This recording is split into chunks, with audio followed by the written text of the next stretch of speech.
La Sociedad Española de Neurología, SEN, estima que más de 3,5 millones de personas padecen de migraña en España y de ellos, casi 1 millón la sufren de forma crónica, es decir, tienen dolor de cabeza más de 15 días al mes.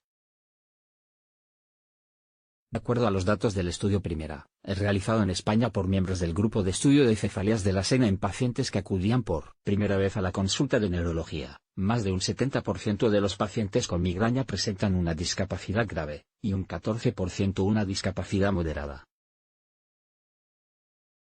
Pero a pesar de la elevada discapacidad que la migraña conlleva para los que la padecen, son aún muchos los pacientes que nunca han consultado con su médico su patología o, si lo han hecho, no han recibido un tratamiento adecuado.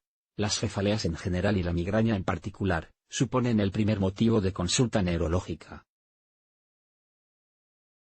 No obstante, teniendo en cuenta que la prevalencia de la migraña es del 12-13%, pero que la prevalencia percibida en las consultas de atención primaria es solo del 4,5%, queda claro que aún existen muchos pacientes con un seguimiento inadecuado de su enfermedad, señala la doctora Patricia Pozo Rosic, coordinadora del Grupo de Estudio de Cefaleas de la Sociedad Española de Neurología. Casi todos los casos son susceptibles de mejorar si se manejan de un modo adecuado. Es recomendable consultar con el neurólogo cuando se produce un cambio en las características de la cefalea, cuando se hace más intensa o más frecuente de lo habitual, cuando el tratamiento pierde eficacia y, por supuesto, cuando el dolor de cabeza se acompaña de algún síntoma no habitual, porque en estos casos puede ser necesario realizar alguna prueba o cambiar la medicación de una forma individualizada, destaca la doctora Patricia Pozo Rosic.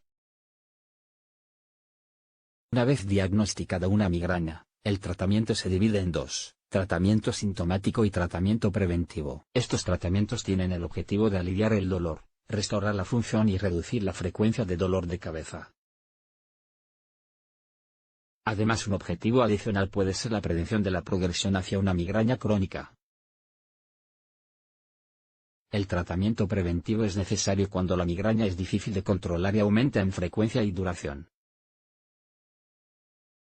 Aproximadamente un 25% de los pacientes que consultan por migraña necesita tratamiento preventivo, aunque solo un 5% lo recibe. El tratamiento preventivo de la migraña está infrautilizado. Además, la adhesión y persistencia al tratamiento son bajas. Concretamente, se estima que un 24% de los pacientes con migraña episódica, y un 40,8% de los pacientes con migraña crónica discontinúan su tratamiento. Sin embargo, es crucial para poder controlar la frecuencia, intensidad y duración de las crisis de migraña, lo que permite a los pacientes un menor uso de analgésicos, explica la doctora Patricia Pozo Rosic. La principal razón que aluden los pacientes a esta falta de adherencia es la falta de eficacia de los tratamientos. Pero hay que tener en cuenta que el beneficio de la mayoría de los fármacos preventivos aparece tras 2 o 3 meses de tratamiento. Un beneficio precoz, a excepción de lo que puede ocurrir en algunos casos con la toxina botulínica, es muy infrecuente. ¿Por qué tengo migraña? La migraña tiene una base genética que hace que los pacientes sean potencialmente más vulnerables al sistema del dolor. Esto, unido a factores ambientales, como hormonas, alteración del sueño, estrés y de otro tipo, modulan la expresión de estos genes involucrados en aspectos como la plasticidad y la excitabilidad del cerebro, así como en la memoria del dolor o los estados anímicos, lo que hace que la compleja red de dolor del sistema límbico esté en un permanente estado de inestabilidad. Los ataques de migraña se desencadenan por la suma de varios de estos factores, provocando la activación del sistema trigeminovascular de nuestro cerebro. En el caso de la migraña episódica, el sistema es capaz de volver a un estado de equilibrio, pero en el caso de cronificarse el dolor, los propios ataques repetidos podrían llevar a la disfunción permanente de esta compleja red, lo que evitaría la restauración del equilibrio del sistema.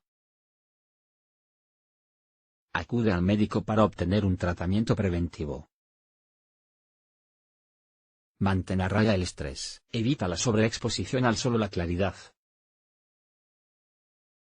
Sigue una dieta adecuada y reduce el consumo de alcohol. No realices deporte que te suponga un sobreesfuerzo. Si eres mujer, vigila y trata los cambios hormonales asociados a la menstruación, embarazo o menopausia. Sigue una rutina de descanso, para evitar los trastornos del sueño. Bebe suficiente líquido. Existe una correlación directa entre la falta de hidratación y los dolores de cabeza. Toma entre 6 y 8 vasos de agua al día, lo que equivale a entre 1,5 y 2 litros de agua al día.